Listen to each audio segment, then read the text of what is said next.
Air India express flight 812 अपनी final approach के लिए मैंगलोर एयरपोर्ट के रनवे 24 पर है। प्लेन अनस्टेबल है। ये 9 डिग्रीज के डेंजरस एंगल और एक्सेसिव स्पीड से आ रहा है। रनवे के एंड पर एक 200 फुट की क्लिफ है। रनवे छोटा है और गलती की कोई गुंजाइश नहीं है, लेकिन इस स्पीड पर प्लेन रुक नहीं पाएगा और क्लिफ के अंदर गिर सकता है। Go around, Captain. Please go around. लेकिन कैप्टन रिस्पॉन्ड नहीं करते। टाइम बहुत कम है, उन्हें अभी गो अराउंड करना चाहिए, पर वो नहीं करते। प्लेन रनवे की तरफ तेजी से बढ़ता जा रहा है। आगे क्या होता है, आइए जानते हैं। ये कहानी है एयर इंडिया एक्सप्रेस 812 की। Wings. दुबई इंटरनेशनल एयरपोर्ट पर रात के 10 बजे है। एयर इंडिया एक्सप्रेस फ्लाइट 812 अगली फ्लाइट के लिए प्रिपेयर हो रही है। पैसेंजर्स बोर्डिंग कर रहे हैं, लगेज लोड हो रहा है, प्लेन रिफ्यूल हो रहा है।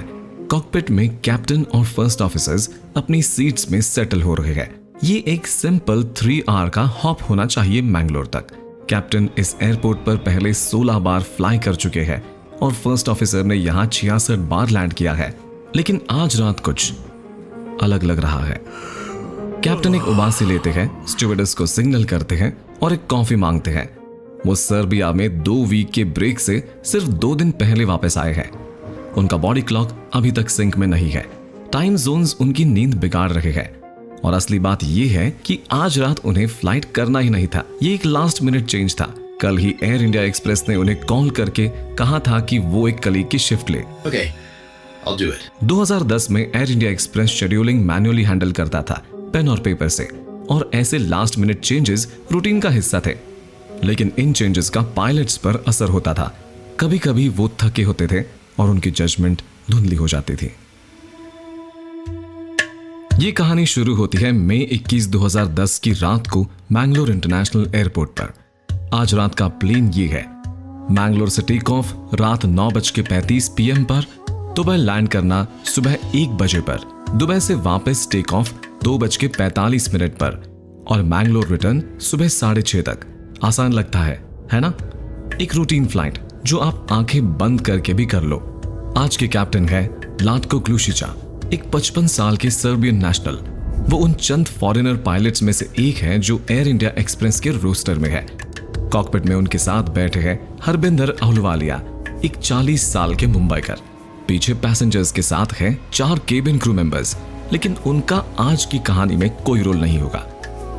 आज का एयरक्राफ्ट है बोइंग 737-800, जो शॉर्ट फील्ड परफॉर्मेंस पैकेज के साथ आता है।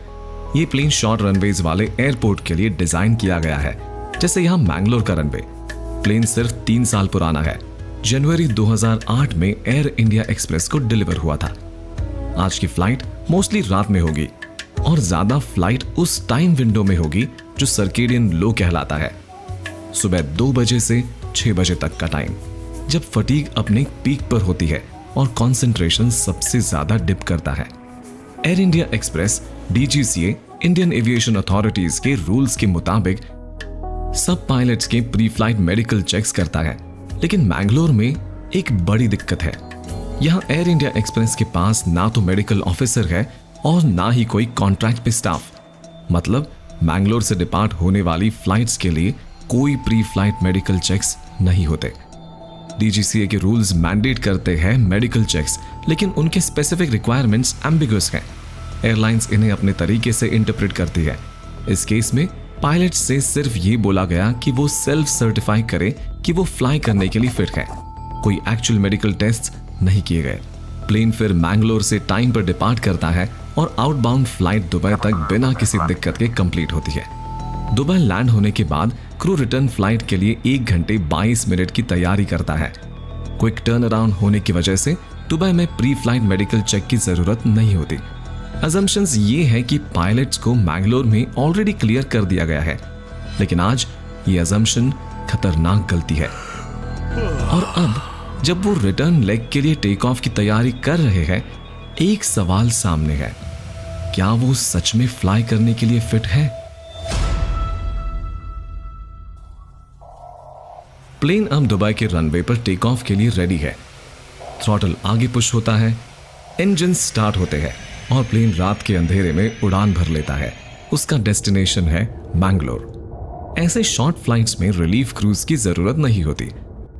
वही 2 पायलट्स पूरा 3.5 घंटे का सफर संभालते हैं। लेकिन फ्लाइट के 1 घंटे के बाद ही कैप्टन पर थकान के असर दिखने लगते हैं। सर्बिया, जहां वो छुट्टी मना रहे थे, का टाइम जोन है GMT+2, मतलब उनका बॉडी क्लॉक मैंगलोर के टाइम से 3.5 घंटे पीछे है। ऊपर से ट्रैवल के कांस्टेंट डिसरप्शंस की वजह से उनकी स्लीप साइकिल बिल्कुल बिगड़ चुकी है।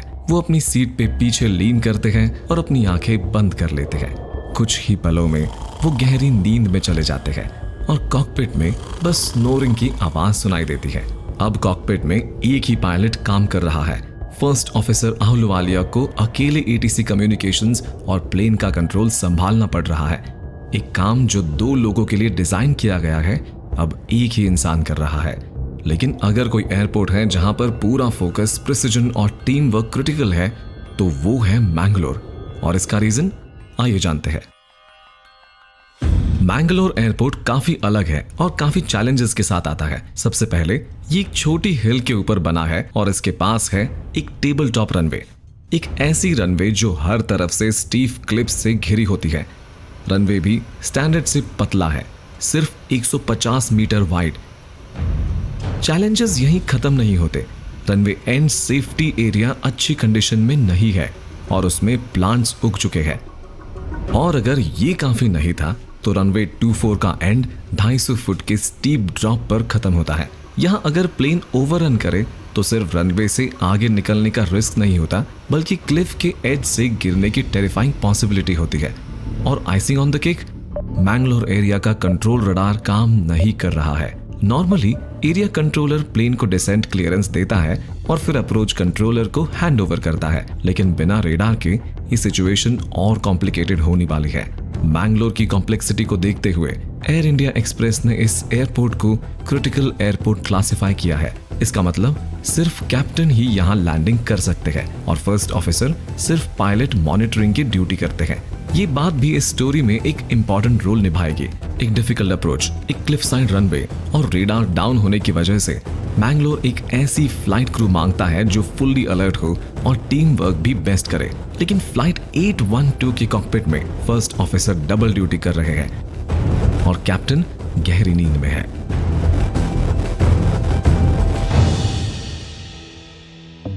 सुबह के 5:33 बजे है। एयरक्राफ्ट अब वे पॉइंट इगामा पर है। ATC क्रू को इंस्ट्रक्ट करता है कि रनवे 24 के लिए एक ILS DME arc approach prepare करे। अब सवाल ये है, DME आर्क अप्रोच क्या होता है? एक standard ILS instrument landing system approach में एयरक्राफ्ट रनवे के सेंटर लाइन के साथ अलाइन करता है और ग्लाइड स्लोप के साथ एक स्ट्रेट लाइन में रनवे की तरफ डिसेंड करता है। लेकिन अगर एयरपोर्ट के आसपास ऑब्स्टेकल जैसे हिल्स, माउंटेन्स या रिस्ट्रिक्टेड एयर स्पेसेस हो तो एक स्ट्रेट इन अप्रोच पॉसिबल नहीं होती। ऐसे केस में एयरक्राफ्ट एक सर्कुलर DME अप्रोच फॉलो करता है जो एयरपोर्ट से एक फिक्स डिस्टेंस पर होता है। एयरक्राफ्ट इस आर्क को फॉलो करता है जब तक वो सेफली लोकलाइजर को इंटरसेप्ट करके रनवे के साथ अलाइन नहीं हो जाता। ये अप्रोच इंश्योर करता है कि एयरक्राफ्ट हैजर्ड्स अवॉइड करे और सेफ लैंडिंग कर सके। मैंगलोर में कुद्रेमुख हिल्स मैंगलोर एयरपोर्ट के ईस्ट में है और इन्हें अवॉइड करने के लिए रनवे 24 के लिए एक आर्क अप्रोच जरूरी है। DME आर्क अप्रोच पायलट से ज्यादा कंसंट्रेशन और स्किल डिमांड करता है। ये नेचुरली मुश्किल नहीं है, पायलट्स ट्रेंड होते हैं और ये प्रोसीजर रेगुलरली परफॉर्म करते हैं, लेकिन इसमें हर डिटेल पर केयरफुल अटेंशन जरूरी होता है। और ये एक परफेक्ट रिमाइंडर है कि कैप्टन अभी सो रहे हैं और फर्स्ट ऑफिसर डबल ड्यूटी कर रहे हैं। मैंगलोर से लगभग 130 मील दूर फर्स्ट ऑफिसर डिसेंट क्लियरेंस के लिए रिक्वेस्ट करते हैं। यही वो जगह है जहां प्लेन को यूजुअली अपना डिसेंट शुरू करना होता है, लेकिन आज ATC उनकी रिक्वेस्ट डिनाई कर देता है। याद है, मैंगलोर एरिया कंट्रोलर रेडार काम नहीं कर रहा। रेडार के बिना ATC एक मैनुअल सिस्टम यूज करता है जिसे स्टैंडर्ड प्रोसीजर कंट्रोल कहते हैं। इसमें वो मेंटली मैप बनाते हैं कि प्लेन्स कहाँ है और सेफ्टी इंश्योर करने के लिए उन्हें यूजुअल से ज्यादा दूर दूर रखा जाता है, टिपिकली 10 से 15 मिनट की फ्लाइंग डिस्टेंस के गैप के साथ। जब किसी प्लेन को ऑल्टीट्यूड चेंज करना होता है तो ATC पहले कंफर्म करता है कि नई ऑल्टीट्यूड और डिसेंट के दौरान क्रॉस होने वाली हर ऑल्टीट्यूड पर स्पेस अवेलेबल हो। इस वजह से वो प्लेन्स को जितना हो सके सेम ऑल्टीट्यूड पर रखना प्रेफर करते हैं। आज एटीसी डिसाइड करता है कि प्लेन अपना डिसेंट तब शुरू करेगा जब वो 80 मील मार्क पर होगा। अब प्लेन 80 मील के मार्क पर पहुंच गया है और उन्हें डिसेंट के लिए क्लियरेंस मिलती है। फर्स्ट ऑफिसर कंट्रोल्स को टैप करते हैं, डिसेंट 7000 फीट तक इनिशिएट करते हैं। फ्लाइट क्रू को शॉर्ट डिस्टेंसेस से डिसेंट करने की ट्रेनिंग दी जाती है। उन्हें पता है प्लान क्या है। अगर ऑल्टीट्यूड ज्यादा है तो उन्हें एक होल्डिंग पैटर्न में जाकर ऑल्टीट्यूड लूज करना होगा। लेकिन इस प्लानिंग का एक इंपॉर्टेंट हिस्सा होता है अप्रोच ब्रीफिंग, जो एयर इंडिया एक्सप्रेस की गाइडलाइंस के मुताबिक 150 मील मार्क पर करना जरूरी है। लेकिन कैप्टन अभी भी गहरी नींद में है और ये ब्रीफिंग विंडो मिस हो चुकी है। फर्स्ट ऑफिसर कैप्टन की तरफ देखते हैं, उन्हें अपनी सीट पर सोया हुआ पाते हैं और उन्हें जेंटली जगाने की कोशिश करते हैं। उनकी आवाज कॉकपिट की शांति को तोड़ती है। Captain, we are approaching. Captain जाग जाते हैं, धीरे धीरे, ग्रॉकी और डिसोरिएंटेड। याद रहे, सिर्फ कैप्टन को मैंगलोर में लैंडिंग की परमिशन है। डिसेंट ऑलरेडी शुरू हो चुका है और पूरी ब्रीफिंग करने का वक्त नहीं बचा है, तो वो अप्रोच ब्रीफिंग को स्किप करने का फैसला लेते हैं। कैप्टन आज अपना पहला एक्शन लेते हैं। स्पीड ब्रेक्स इनिशिएट करते हैं, स्पीड लूज करने और डिसेंट को तेज करने के लिए, क्योंकि रनवे अब और करीब आ रहा है। प्लेन अब मैंगलोर से सिर्फ 25 मील दूर है और 18,000 फीट की ऑल्टीट्यूड पर है। क्योंकि उन्होंने डिसेंट लेट शुरू किया, अब वो इस स्टेज पर अपने आइडियल डिसेंट 5 से काफी ज्यादा ऊपर है। एटीसी उन्हें 2900 फीट तक डिसेंड करने के लिए क्लियरेंस देता है। फर्स्ट ऑफिसर एक शॉर्टर अप्रोच के लिए रिक्वेस्ट करते हैं, डायरेक्टली 338 रेडियल तक जाकर 10 DME आर्क ज्वाइन करने की। एटीसी इसे अप्रूव कर देता है। लेकिन यह समझना मुश्किल है कि फर्स्ट ऑफिसर शॉर्टर रूट क्यों चाहते हैं, जबकि उनका ऑलरेडी हाई ऑल्टीट्यूड है। लॉन्गर रूट उन्हें स्मूथली डिसेंड करने का मौका दे सकता था। अब तक पायलट्स लगभग 10 घंटे ड्यूटी पर है और लो सर्केडियन विंडो में काम कर रहे हैं।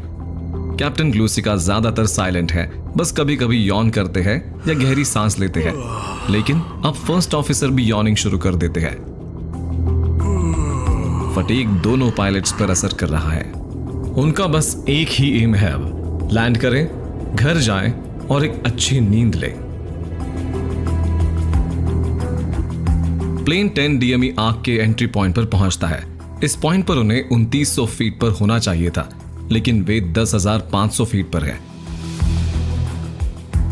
वो सर्कुलर पाथ फॉलो करते हैं। जब वो राइट टर्न करने की पोजीशन पर पहुंचते हैं, तब उन्हें 2200 फीट पर होना चाहिए था, लेकिन वो 6000 फीट पर है। कैप्टन अपने इंस्ट्रूमेंट्स को स्कैन करते हैं और रियलाइज करते हैं कि वो काफी ज्यादा हाइट पर है। ऑल्टीट्यूड और स्पीड लूज करने के लिए वो लैंडिंग गियर लोअर करते हैं और स्पीड ब्रेक्स फुल सेटिंग पर डिप्लॉय करते हैं। लेकिन इन सब करने के बाद भी प्लेन काफी ऊपर है। इस हाइट पर वो ग्लाइड स्लोप कैप्चर नहीं कर सकते। ग्लाइड स्लोप उनके नीचे है। लेकिन सिर्फ 2 मिनट के अंदर ग्लाइड स्लोप पिंक हो जाता है और प्लेन लोकलाइजर को लैच करता है। प्लेन रनवे की तरफ डिसेंड करना शुरू करता है। लेकिन रुकिए, ये कैसे हुआ? प्लेन ने करेक्ट 3 डिग्री ग्लाइड स्लोप की जगह Phantom 9 degree glide slope capture किया है और अब प्लेन एक टेरिफाइंग 9 डिग्री एंगल पर डिसेंड कर रहा है, जो नॉर्मल एंगल से लगभग 3 गुना ज्यादा है। एक अलर्ट पायलट के लिए यह स्टीप एंगल तुरंत रेड फ्लैग होना चाहिए था, लेकिन इस क्रू ने यह क्लियर क्लूज मिस कर दिए। 9 डिग्री ग्लाइड स्लोप के बारे में और डिटेल में समझने के लिए पाकिस्तान एयरवेज 8303 की कहानी पर बेस्ड वीडियो जरूर देखें। 10 मील दूर प्लेन की स्पीड बढ़ रही है। कैप्टन फर्स्ट ऑफिसर को फ्लैप्स 10 सेट करने के लिए कहते हैं, स्पीड रिड्यूस करने की कोशिश में, लेकिन प्लेन फ्लैप्स 10 के लिए अभी भी काफी फास्ट है। फर्स्ट ऑफिसर हेजिटेट करते हैं और पूछते हैं, Are you sure? Flaps 10. Captain insist करते हैं और फर्स्ट ऑफिसर फ्लैप्स 10 सेट कर देते हैं। 7.5 मील दूर प्लेन को 2000 फीट पर होना चाहिए था, लेकिन वो 5000 फीट पर है। 4 मील दूर प्लेन को 1500 फीट पर होना चाहिए था, लेकिन वो 3200 फीट पर है, आइडियल ऑल्टीट्यूड का डबल। प्लेन एक डेंजरस रेट पर डिसेंड कर रहा है। अब तक क्रू को रियलाइज कर लेना चाहिए था कि वो काफी ऊपर है, और उन्हें एक होल्डिंग पैटर्न इनिशिएट कर लेना चाहिए था ऑल्टीट्यूड लूज करने के लिए। यह अप्रोच चेकलिस्ट का एक हिस्सा होती है जो उन्होंने परफॉर्म नहीं की। 3 मील दूर फ्लैप्स 40 सिलेक्ट होते हैं बिफोर लैंडिंग चेकलिस्ट कंप्लीट होती है। प्लेन को 1200 फीट पर होना चाहिए था, लेकिन वो 2800 फीट पर है। डिसेंट रेट अब 1000 फीट पर मिनट से 2000 फीट पर मिनट हो चुकी है। फर्स्ट ऑफिसर आइडेंटिफाई करते हैं कि प्लेन स्टेबलाइज नहीं है, We're too high, Captain. Runway is straight down. लेकिन वो अप्रोच कंटिन्यू करते हैं।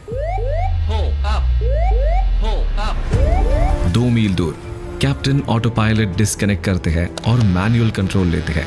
इस पॉइंट पर उन्हें गो अराउंड इनिशिएट करना चाहिए था। अप्रोच पूरी तरह अनस्टेबल है और जिस स्पीड से वो आ रहे हैं, रनवे पर टाइम पर स्टॉप करना ऑलमोस्ट इम्पॉसिबल है, स्पेशली मैंगलोर के शॉर्ट रनवे पे। 1.5 मील दूर कैप्टन को फाइनली रियलाइज होता है कि उन्होंने 9 डिग्री ग्लाइड स्लोप कैप्चर किया है, ना कि 3 degree. Wrong localizer. Glide path. Cockpit warning से भर जाता है। सिंक रेट, पुल अप, बार बार रिपीट होता है। कैप्टन इन वार्निंग्स को इग्नोर करते हैं। Oh my God. फिर भी वो लैंडिंग करना ही चाहते हैं। फर्स्ट ऑफिसर वरीड हैं और दोबारा सजेस्ट करते हैं, Captain, go around. We are unstable. लेकिन कैप्टन डिसएग्री करते हैं और फर्स्ट ऑफिसर को ओवरराइड करते हैं। फर्स्ट ऑफिसर कंट्रोल नहीं लेते क्योंकि उन्हें मैंगलोर में लैंडिंग की परमिशन नहीं है। 1 मील दूर रनवे अब नजर आ रहा है, लेकिन प्लेन अभी भी बहुत ज्यादा ऊपर है और बहुत फास्ट है। कैप्टन डिसेंट में और ज्यादा लीन करते हैं, कंट्रोल कॉलम को आगे पुश करते हैं। प्लेन डाइव करने लगता है, अब 4000 फीट पर मिनट के टेरिफाइंग रेट पर ग्राउंड के बहुत करीब। कॉकपिट अलार्म से भर जाता है। ग्राउंड प्रॉक्सिमिटी वार्निंग सिस्टम बजने लगता है, लेकिन दोनों पायलट्स इन वार्निंग्स को इग्नोर करते हैं। वो आगे बढ़ते हैं, ILS पाथ के साथ प्रॉपर्ली अलाइन हुए बिना। कैप्टन प्लान कंटिन्यूएशन बायस का शिकार होते हैं, एक साइकोलॉजिकल ट्रैप जिसमें इंसान एक प्लान को कंटिन्यू करते रहना चाहता है, चाहे सब कुछ उसके अगेंस्ट क्यों ना हो। हर सिग्नल के बावजूद वो लैंडिंग करने के लिए कमिटेड है। रनवे लाइट्स बढ़ने लगती है और करीब दिखाई देती है। कंट्रोल टावर में ATC को कुछ गलत लगता है, Express 812. Can you confirm established? लेकिन सही रिपोर्ट देने के बजाय कैप्टन फर्स्ट ऑफिसर को कहते हैं अफर्मेटिव। इस कंफर्मेशन के बाद टावर उन्हें लैंडिंग क्लियरेंस दे देता है, Express 812. Clear to land. Winds calm. लेकिन लैंडिंग क्लियरेंस मिलने के बावजूद प्लेन अभी भी 4000 फीट पर मिनट की स्पीड से डिसेंड कर रहा है। प्लेन अब 700 फीट पर है, जबकि इस स्टेज पर उन्हें 300 फीट पर होना चाहिए था। कॉकपिट में लगातार अलार्म्स बज रहे हैं। प्लेन रनवे थ्रेशोल्ड क्रॉस करता है सिर्फ 200 फीट की ऑल्टीट्यूड पर और एक डेंजरस 160 नॉट्स की स्पीड के साथ, जो टारगेट स्पीड 144 नॉट से काफी ज्यादा है। प्लेन टचडाउन जोन के ऊपर फ्लोट करता है, रनवे का प्रेशियस डिस्टेंस वेस्ट करते हुए, और हर मीटर इंपॉर्टेंट है। फर्स्ट ऑफिसर एक आखिरी बार डेस्परेट प्ली करते हैं, Go around, Captain. We don't have runway left. लेकिन कैप्टन पुल अप नहीं करते। पहला कांटेक्ट राइट व्हील रनवे को हिट करता है। रनवे के स्टार्ट से 4500 फीट आगे प्लेन बाउंस करता है, फिर 5200 फीट पर सेटल होता है। रनवे का आधा से ज्यादा हिस्सा खत्म हो चुका है। सिचुएशन अब बहुत ज्यादा सीरियस है। सिर्फ 2800 फीट बचे हैं प्लेन को स्टॉप करने के लिए। कैप्टन का ग्रिप कंट्रोल्स पर टाइट होता है, उनकी आंखें रनवे के एंड पर फिक्स होती है। सिर्फ 10 सेकेंड्स, रनवे के एंड का क्लिफ और करीब आ रहा है, कोई गलती की गुंजाइश नहीं। ऑटो ब्रेक 2 पर सेट है, ये मैक्स पर होना चाहिए था मैक्सिमम ब्रेकिंग के लिए। कैप्टन रिवर्स थ्रस्टर्स डिप्लॉय करते हैं और ब्रेक स्लैम करते हैं। इंजन रिवर्स थ्रस्ट एंगेज करते हैं, लेकिन प्लेन अब भी रनवे पर तेजी से जा रहा है। स्पीड अब भी ज्यादा है और क्लिफ का एज बिल्कुल पास है। जब रनवे का एज रैपिडली नजदीक आता है, कैप्टन एक स्प्लिट सेकंड डिसीजन लेते हैं। वो रिवर्स थ्रस्ट रोक देते हैं और एक लास्ट डिच अटेम्प्ट करते हैं गो अराउंड का। वो थ्रॉटल्स को आगे पुश करते हैं, इंजन सर्ज करते हैं, लेकिन इंजन्स को स्पीड पर वापस आने के लिए कुछ सेकंड्स लगते हैं, सेकंड्स जो उनके पास नहीं है। और अब बहुत लेट हो चुका है। स्पीड टेक ऑफ के लिए काफी नहीं है, लेकिन स्टॉप करने के लिए भी काफी ज्यादा है। इंजन्स का last minute thrust braking power को कैंसिल कर देता है। क्लिफ का एज सिर्फ कुछ सेकंड्स दूर है। प्लेन स्पीड से आगे बढ़ता है, समय स्लो हो जाता है। Plane poorly maintained runway end safety area में एंटर करता है। राइट विंग ILS एंटेना को स्मैश करता है। होल्ड ऑन कोई चिल्लाता है। प्लेन बाउंड्री फेंस को तोड़ता है और फिर एक फाइनल झटका। बोइंग 737 जमीन छोड़ देता है और ग्रेविटी अपना असर दिखाती है। प्लेन क्लिफ से नीचे गिरता है। इंपैक्ट। प्लेन गॉर्ज में शैटर होता है। इंपैक्ट की फोर्स से टुकड़े टुकड़े हो जाता है। फ्यूल टैंक्स रप्चर हो जाते हैं। फ्लेम्स एक्सप्लोड होती है। स्मोक हवा में भर जाती है और डेब्री रेवाइन में फैल जाता है। प्लेन 3 सेक्शंस में स्प्लिट हो जाता है। प्लेन बाउंड्री फेंस से आधा किलोमीटर दूर आकर रुकता है। इंपैक्ट और फायर की वजह से प्लेन पूरी तरह डिस्ट्रॉय हो चुका है। इमरजेंसी सर्विसेज इमीडिएटली स्क्रैम्बल होती है, लेकिन टेरेन बहुत चैलेंजिंग है और ये एक रिमोट जगह है। हर मिनट बहुत इंपॉर्टेंट है। लोकल विलेजर्स जो क्रैश के शोर से अट्रैक्ट होते हैं सबसे पहले साइट पर पहुंचते हैं। इक्विपमेंट नहीं, ट्रेनिंग नहीं, सिर्फ उनका जज्बा। वो रैकेट से सर्वाइवर्स को खींचते हैं। उनके एक्शंस ऑफिशियल रेस्क्यू टीम्स के आने तक प्रेशियस टाइम सेव करते हैं। लेकिन सीन दिल तोड़ने वाला है। 166 लोगों में से सिर्फ 8 लोग सरवाइव करते हैं। बाद में इन्वेस्टिगेटर्स कैटास्ट्रोफी को समझने की कोशिश करते हैं, डेटा को इकट्ठा करते हैं, कॉकपिट वॉइस रिकॉर्डिंग्स को एनालाइज करते हैं और वो एक हॉन्टिंग ट्रुथ डिस्कवर करते हैं। अगर कैप्टन फुल ब्रेक्स अप्लाई करते और रिवर्स थ्रस्ट को होल्ड करते तो प्लेन ओवररन के अंदर ही रुक सकता था। लेकिन उनका last second go around attempt, एक मूव जो रूल्स के मुताबिक अलाउड नहीं था, फ्लाइट 812 की किस्मत लिख देता है। थ्रॉटल्स फॉरवर्ड, ब्रेक्स रिलीज, बिल्कुल उस वक्त जब उन्हें सबसे ज्यादा जरूरत थी।